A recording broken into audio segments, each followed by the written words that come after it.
occupied territory, the West Bank and Gaza,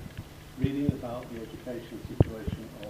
Palestinian young people in refugee camps, and also reading about the educational situation of Palestinians within the State of Israel. And I think it's important just to paint that picture, because when I talk about Palestinians, I want to talk about all Palestinians. I don't want to talk, as much of the media is doing these days, about Palestine as though it comprises the West Bank and Gaza. It doesn't. The Palestinian people are spread throughout all of those areas and throughout refugee camps, as you know, in Syria, Lebanon, Jordan, and of course in the wider diaspora across the whole world. And when I talk about the rights of Palestinians, as I will do later, I'm talking about the rights of all Palestinians, not just dealing with those whom the United States and Britain and other powers might decide to determine are the ones that they want to deal with in terms of resolving, as they perceive it, the issue of Palestinian rights. So in this sort of journey that I went on to look at the position and the plight of Palestinian young people and what was happening in schools and what was happening in education, what became very obvious was how precious the issue of education is to the Palestinian people, was then and remains absolutely, fervently a central concern of Palestine and a concern for its young people. A concern which, when you look at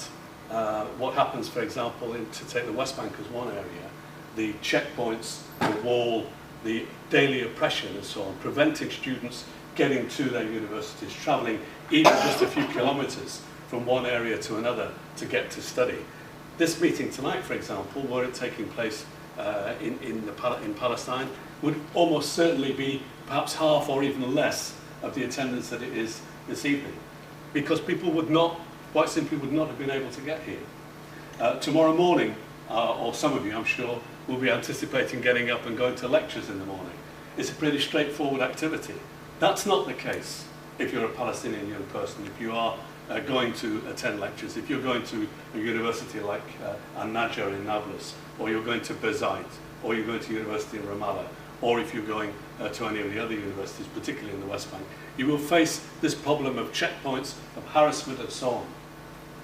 And one of the things that I think is going on, and I'll talk about education a bit more, but one of the things I think is going on in particular is the targeting of young people specifically by the Israeli authorities in order to try to intimidate people, to make a generational impression on young people that if you resist, if you stand up for your rights, this is how you're going to get treated. We are going to name you, we're going to identify you, and you will be on our books and you will face oppression whenever you raise your head against us.